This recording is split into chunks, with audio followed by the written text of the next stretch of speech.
One invitation letter. सुबह का सूरज निकलकर देहरादून की वादियों को और खूबसूरत बना रहा है। देहरादून यूनिवर्सिटी के प्रिंसिपल ऑफिस रूम के अंदर यूनिवर्सिटी के प्रिंसिपल की टेबल के सामने यूनिवर्सिटी गर्ल्स की बास्केटबॉल टीम के मेंबर खड़े हैं। प्रिंसिपल सर ने अपने सामने खड़ी टीम के मेंबर्स को बड़े गर्व के साथ देखा। उनके फेस पर एक बड़ी जंग जीतने वाली स्माइल है। उनकी आंखों को देखकर उनकी खुशी का पता लगाया जा सकता है। उनके साइड में खड़े टीम के कोच ने प्रिंसिपल सर को कुछ इशारा किया। प्रिंसिपल सर अपने सामने खड़ी टीम को ध्यान से देखते हैं और एक हल्की सी मुस्कुराहट उनके चेहरे पर आ गई, क्योंकि वहां सिर्फ 11 लड़कियां खड़ी थी, मतलब एक टीम मेंबर वहां नहीं है। तभी प्रिंसिपल अपनी टेबल से एक इन्वोल्व उठाकर टीम की ओर कर देते हैं। सभी लड़कियां उस इन्वोल्व को देखकर कुछ समझने की कोशिश करती है, पर उन्हें कुछ समझ नहीं आता। तभी एक लड़की जिसका नाम जिया सिंह है, जो इस टीम की वाइस कैप्टन है, उस इन्वोल्व को प्रिंसिपल के हाथ से अपने हाथ में लेकर खोलती है। इन्वोल्व के अंदर से लेटर निकाल कर पढ़ती है। लेटर पढ़कर उसके चेहरे पर मुस्कान आ गई। जिया एक्साइटेड होते हुए तेज से सबकी ओर देखकर सबको बताती है, ये लेटर उनके बास्केटबॉल के फिनाले मैच का इनविटेशन लेटर है, जो दिल्ली यूनिवर्सिटी की टीम के साथ है। बेंगलुरु में बेंगलुरु यूनिवर्सिटी में होने वाला है। उद्धरण चिन्ह। दरअसल इन यूनिवर्सिटी की ब्रांच कई शहरों में है और ये मैच हर साल सभी ब्रांच के बीच होता था। हर बार मई महीने के लास्ट में ये मैच होते हैं। देहरादून यूनिवर्सिटी ने पहली बार इस टूर्नामेंट में हिस्सा लिया था। पहली बार में ही टीम फाइनल में पहुंच गई। इस बात से पूरी यूनिवर्सिटी में खुशी का माहौल बना हुआ है। प्रिंसिपल सर ने जिया को रोककर बाकी सभी को अपनी क्लास में जाने को कहा। सभी स्टूडेंट ये सुनकर अपनी अपनी क्लास के लिए चले गए। प्रिंसिपल सर का नाम मिस्टर अतुल शर्मा है। उन्होंने जिया को देखकर सीरियस फेस के साथ पूछा, आपकी टीम की कैप्टन मिस मैक्स कहाँ है? कैप्टन मिस मैक्स का पूरा नाम माहिमा नारायण है। माहिमा एक 21 साल की इंटेलिजेंट और काफी ब्यूटीफुल लड़की है। माहिमा को सभी मैक्स बुलाते हैं। ये नाम माहिमा की व्यक्तित्व पर शूट करता है। जिया ने मिस्टर शर्मा को देखकर कहा, सर वो मैक्स आज लीव पर है। उद्धरण चिन्ह। ये सुनकर मिस्टर शर्मा की भौएं आपस में जुड़ गई। मिस्टर शर्मा ने जिया को जाने को कहा, जिसे सुनकर जिया वहां से चली गई। प्रिंसिपल सर ने अपने चेयर पर रखा अपना कोट चेयर से उतार कर पहन लिया। टेबल से अपनी कार की चाबी लेकर बाहर की ओर बढ़ गए। मिस्टर शर्मा ने कार को ड्राइव करते हुए एक जंगल के बाहर जाकर रोक दिया। ये एक बहुत घना जंगल है। इस जंगल में सभी पेड़ ज्यादातर एक ही साइज के हैं। जंगल के बीचों बीच में से एक रास्ता अंदर की ओर जा रहा है। मिस्टर शर्मा ने अपने कदमों को उस रास्ते पर बढ़ा दिए।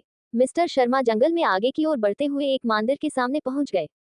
ये गौतम बुद्ध का भव्य मंदिर है। जंगल में होने के कारण यहाँ लोगों का आना जाना लगभग न के बराबर ही था, इसलिए यहाँ बहुत शांति का वातावरण रहता है।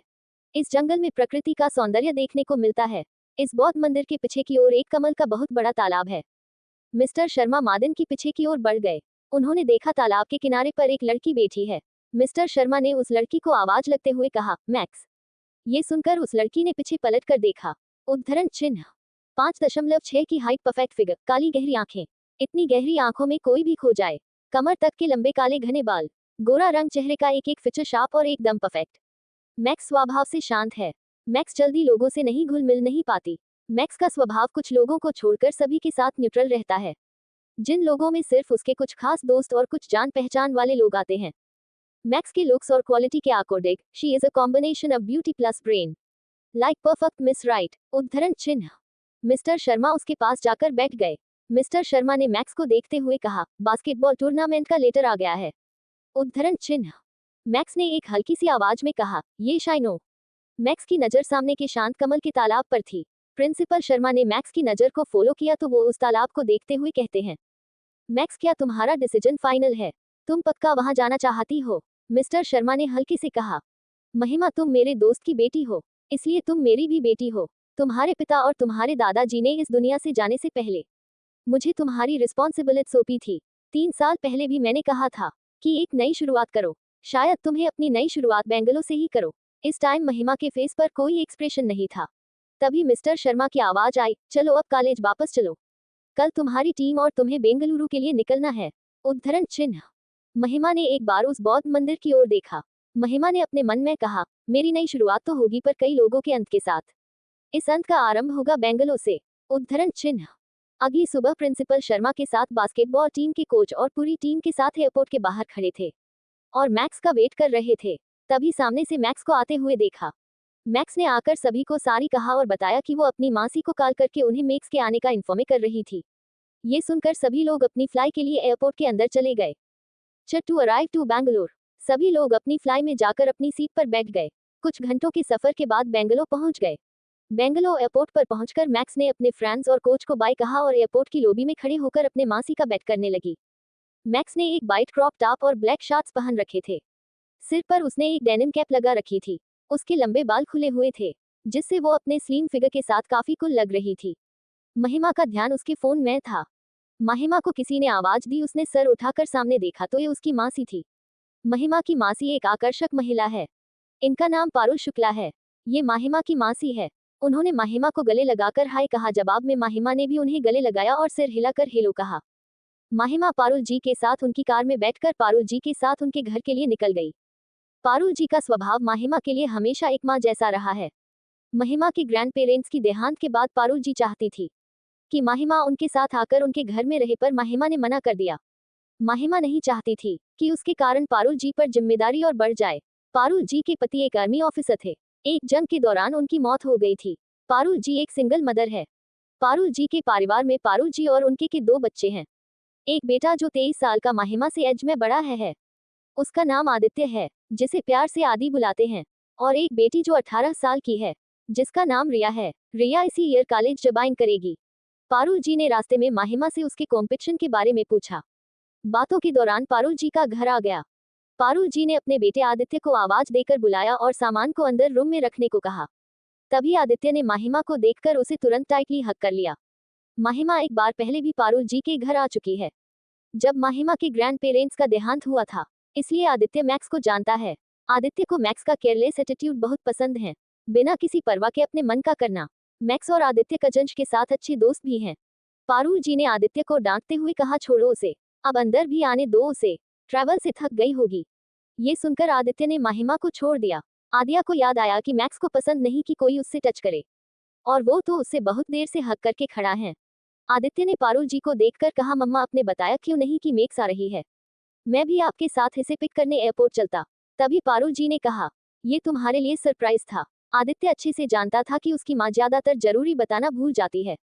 आदित्य उन्हें घूर कर देखता है। ये देखकर पारुल जी का मुंह बन जाता है। पारुल जी का मुंह देखकर मैक्स और आदित्य दोनों एक साथ हंसने लगते हैं। पारुल जी कहती हैं, अब घर के अंदर भी चलो या सारी बातें यही करोगे? तीनों लोग घर के अंदर चले जाते हैं। पारुल जी का एक ज्वेलरी डिजाइनिंग कंपनी में डिजाइनर के पद पर काम करती है। उनके ऊपर अपने पूरे परिवार की जिम्मेदारी है।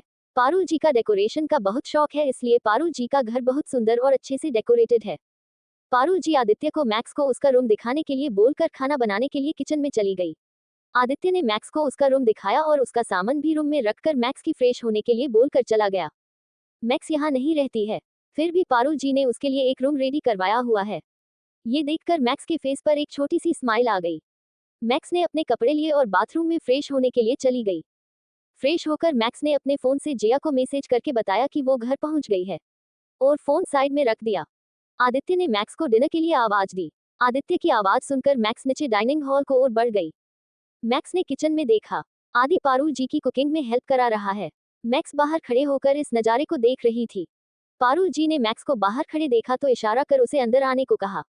ये सुनकर मैक्स किचन में चली गई। पूरा किचन खाने को खुशबू से महक रहा था। खाने की खुशबू से खाने के स्वाद का पता लगाया जा सकता है कि खाना बहुत टेस्टी है। पारुल जी और आदित्य ने खाना बाहर टेबल पर लगाया। तीनों लोग साथ में डिनर टेबल पर बैठ गए। पारुल जी ने मैक्स की प्लेट में खाना रखते हुए कहा कि उसकी स्टडी कैसी चल रही है। मैक्स ने हाँ में सिर हिलाकर सही है कहा। पारुल जी जानती है कि मैक्स हमेशा से ही स्टडी में अच्छी है, साथ ही अपने स्कूल और कॉलेज में हमेशा टॉपर रही है। तभी आदित्य ने मैक्स को देखते हुए कहा, मैक्स कल तुम्हारा मैच दिल्ली यूनिवर्सिटी की टीम के साथ है। वो टीम हर साल विनर रही है। ये सुनकर मैक्स ने हल्के से हाँ कहा। डे से उसे इस बात से कोई मतलब ही नहीं है। पारुल जी और आदित्य दोनों जानते हैं कि मैक्स को तेज आवाज में बात करना पसंद नहीं है। मैक्स हमेशा ही कम शब्दों में और काम साउंड में जवाब देना पसंद करती हैं। इसलिए उन दोनों को मैक्स के इतने हल्के और कम शब्दों वाले जवाब की आदत है। पारुल जी मैक्स से और बात करना चाहती थी, पर मैक्स काफी थकी हुई थी। कल उसका मैच भी है, इसलिए पारुल जी ने उससे बाद में बात करने का सोचकर चुप हो गई। रात काफी हो चुकी थी, इसलिए सभी लोग डिनर के बाद सोने के लिए अपने रूम में चले गए।